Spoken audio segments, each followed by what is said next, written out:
Hello friends, मैं अमित कुमार आप सबको अपने इस चैनल पर हार्दिक स्वागत करता हूं। आज है डेट 25 मई 2026 और आज के दिन के महत्वपूर्ण करंट अफेयर्स को देखेंगे हम लोग। इससे पहले आप लोग के लिए एक छोटी सी नोटिस है। जो व्यक्ति रेगुलर देख रहे हैं उनके लिए हम लोग पॉलिटी के लेक्चर्स देख रहे थे, जिसमें हम लोगों ने 3 चैप्टर को देखा था, जिसमें हमारा अभी करंट जो टॉपिक चल रहा है फंडामेंटल राइट्स, उसमें हम लोगों ने आर्टिकल 14 से लेकर आर्टिकल 18 के बीच तक के जितने भी फैक्ट्स हैं उसको देख लिया था। नेक्स्ट है हमारा स्वतंत्रता का अधिकार, आर्टिकल 19 से 92 तक।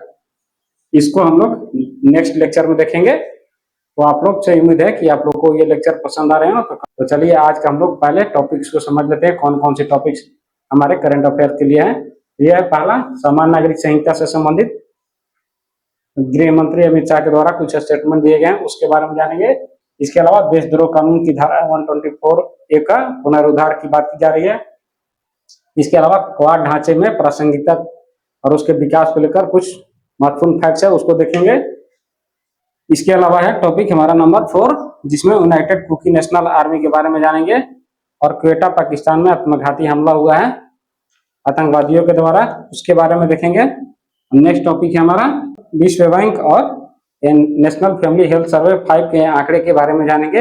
ये इंपॉर्टेंट हमारे देश के लिए क्यों हो गया है, इसके बारे में समझेंगे। नेक्स्ट है एशियाई जवाहरलाल मुखी, ये कहाँ है और ये किस लिए चर्चाओं में रहा है। तो चलिए हम लोग एक एक पॉइंट्स को डिटेल में समझने का प्रयास करते हैं। तो पहला है सामान्य नागरिक संहिता से आदिवासियों को बाहर रखने का प्रावधान होम मिनिस्टर अमित शाह के द्वारा किया गया है।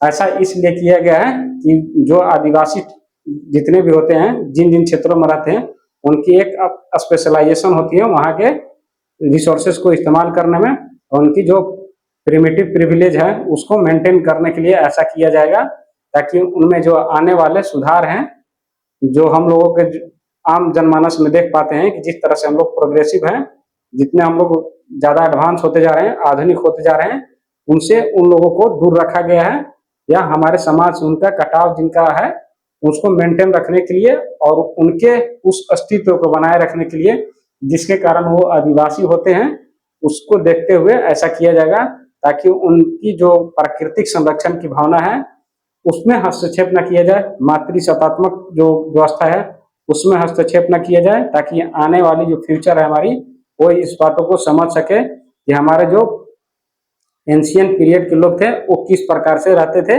और आज के डेट में हम लोग जब कंपैरिजन करना हो दोनों के बीच में, एंशियंट और मॉडर्न के बीच में, तो किस प्रकार से कर पाएंगे।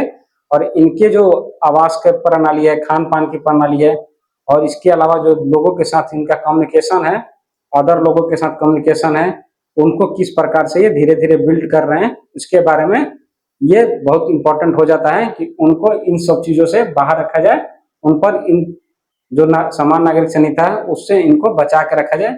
सामान्य नागरिक संहिता से अगर समझे, इसमें जो है, इसमें शादी विवाह से संबंधित और सामाजिक जितने भी प्रथाएं हैं उसमें यूनिफिकेशन की बात की जाती है, जबकि आदिवासियों में बहुत जगह देख सकते हैं कि अभी भी बहुपत्नी प्रथा है और बहुबाल विवाह प्रथा है। इस तरह के जो प्रथाएं हैं उनमें अभी भी है, और उसमें वो लोग किसी भी प्रकार के हस्तक्षेप करने से बचते हैं, और इसके लिए वो विद्रोह पर भी आमादा हो जाते हैं। तो उनकी इसी प्रिविलेज को बनाए रखने के लिए ऐसा हमेशा घोषणा किया जाता है, या जब भी ऐसा किया जाएगा, यूसीसी की इम्प्लीमेंटेशन की जाएगी इन आदिवासी क्षेत्रों में, तो उनको इन सब चीजों से बाहर रखा जाएगा, यूसीसी से बाहर रखा जाएगा।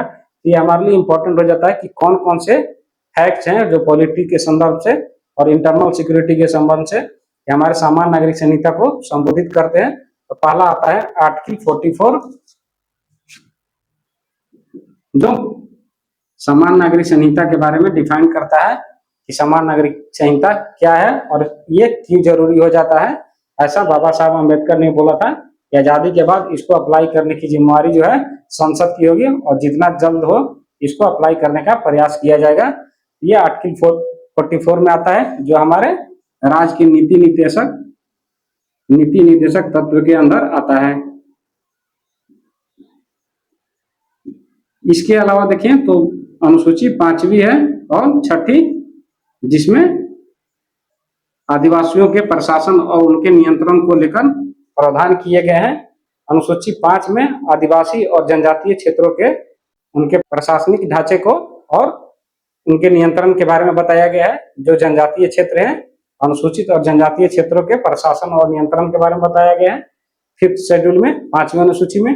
6ठी अनुसूची में बताया गया है कि जो असम, मेघालय, त्रिपुरा और मिजोरम राज्य के जितने भी जनजातीय क्षेत्र हैं उनके प्रशासन किस प्रकार से किया जाएगा, ये 6ठी और 5वीं हमारे जो है अनुसूची में बताए गए हैं। इसके अलावा देखें तो आर्टिकल 371 जो है इसमें विशेष बंद किए गए हैं विशेष जनजातीय क्षेत्रों और उनके बहुत सारे क्षेत्रों के लिए, जैसे अलग अलग राज्यों में कुछ कुछ छोटे छोटे सेक्टर जनजातीय क्षेत्र हैं उसके बारे में इसको बताया गया है। ये है हमारे पॉलिटी से रिलेटेड 4 पॉइंट्स हो जाते हैं। Article 44, 5th schedule, 6th schedule और 371 आर्टिकल, जिसमें अनुसूचित जनजातियों के बारे में बताया गया है, जिसको हम लोग समान नागरिक संहिता से जोड़कर देख सकते हैं, जो हाल ही में होम मिनिस्टर अमित शाह के द्वारा स्टेटमेंट दिया गया है। ये क्यों रिलेवेंट है ऐसा हम लोगों ने समझ लिया। नेक्स्ट देखते हैं, देशद्रोह कानून की धारा 124 एक के पुनरुद्धार की बात की जा रही है। ऐसा सुप्रीम कोर्ट ने कहा है कि जो निचली अदालतें हैं उनमें त्वरित सुनवाई के लिए इस प्रकार के जो भी एक्ट लगाए जाते हैं किसी व्यक्ति पर, उसकी सुनवाई त्वरित की जाए, स्पीडी ट्रायल की जाए, ताकि जिसकी भी फंडामेंटल राइट्स का किसी भी व्यक्ति का उल्लंघन ना हो पाए, आर्टिकल 19 का उल्लंघन ना हो पाए, जिसमें हर व्यक्ति अपना खुलकर मत और विचार को रखने का ये छूट प्रदान होता है उसको। इस प्रकार से देखें तो देशद्रोह कानून की धारा 124 का पुनरुद्धार के बाद सुप्रीम कोर्ट के द्वारा किया गया है। ये देखें तो कौन से केस में ऐसा हुआ था, जो अभी एसजी बोमवटकरे, एसजी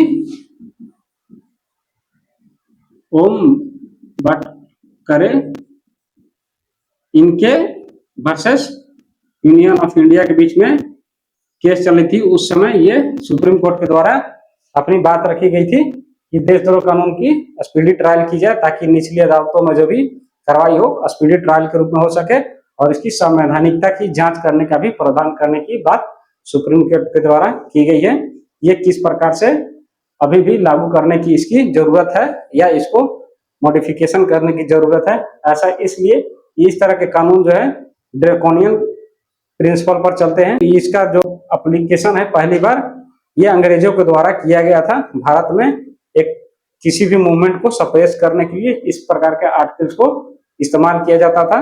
तो आज के डेट में ये जो वाद विवाद चलता है, आर्टिकल 19 के तहत हम लोगों ने फ्रीडम ऑफ स्पीच की अवधारणा दे रखी है, तो उसका ये कहीं उल्लंघन तो नहीं हो रहा है, और हम लोग उसी माइंडसेट के तहत नहीं चल रहे हैं जो अंग्रेजों के द्वारा एस्टेब्लिश किया गया था हमारे देश में जब वो रूल कर रहे थे।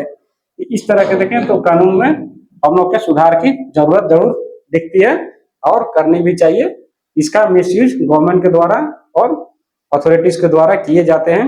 किसी भी व्यक्ति को यदि डराना या धमकाना हो तो ऐसा कर पाते हैं इस कानून के तहत। नेक्स्ट है क्वाड ढांचे की प्रासंगिकता और विकास के संदर्भ में आज क्वाड देशों के विदेश मंत्रियों की बैठक चल रही है नई दिल्ली में, जिसमें क्वाड देशों के सदस्य जो हैं यूएसए, इंडिया, जापान और ऑस्ट्रेलिया पार्टिसिपेट कर रहे हैं। तो ये 4 देश इसमें पार्टिसिपेट कर रहे हैं, और इनके जो विदेश मंत्री हैं उन्होंने जापान के जो विदेश मंत्री है उनके द्वारा तत्काल एजेंडा के रूप में उच्च तकनीक और हरित ऊर्जा परिवर्तन पर जोर दिया गया है, ग्रीन एनर्जी ट्रांसफॉर्मेशन पर और हाई टेक्नोलॉजी पर, महत्वपूर्ण खनिजों पर सहयोग की बात की जा रही है, क्रिटिकल मिनरल्स पर सहयोग की बात की जा रही है। क्रिटिकल मिनरल्स आज के डेट में काफी प्रासंगिक हो गए हैं। जब हम स्ट्रेटेजिक रिलेशंस की बात करते हैं दो देशों के बीच में, ये देखेंगे तो क्रिटिकल मिनरल्स जो है यूएसए और चाइना के बीच में प्रतिद्वंद्विता का कारण है। इस प्रकार के जो व्यापारिक विद्रोह छोड़े हुए हैं एक देश दूसरे देश के साथ, भारत का भी इस तरह के क्रिटिकल मिनरल्स के लिए अपना खोज जारी किया हुआ है। इस पर बहुत पैसे खर्च किए जा रहे हैं। भारत अन्य देशों के साथ इस प्रकार का टाई अप कर रहा है जिससे महत्वपूर्ण खनिजों को प्राप्त किया जा सके, जो हमारे आने वाले फ्यूचर है उसको सिक्योर किया जा सके। इसके अलावा देखें तो यूनाइटेड कुकी नेशनल आर्मी के एक लीडर था जो वांटेड था, जिसको 2023 से ही सरकार के द्वारा खोजा जा रहा था, उसको कल असम राइफल के द्वारा असम राइफल के द्वारा इसको समाप्त कर दिया गया, इसकी जीवन लीला समाप्त कर दी गई। यूनाइटेड कुकी नेशनल आर्मी ये कहाँ पर है? ये नॉर्थ ईस्ट के रीजन में काम करता है और खासकर मणिपुर मिजोरम में।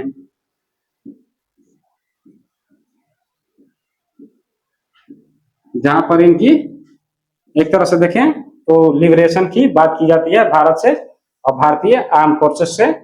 इसको देखें तो इसका जो एक महत्वपूर्ण लीडर था उसको असम राइफल के द्वारा न्यूट्रलाइज किया जा चुका है।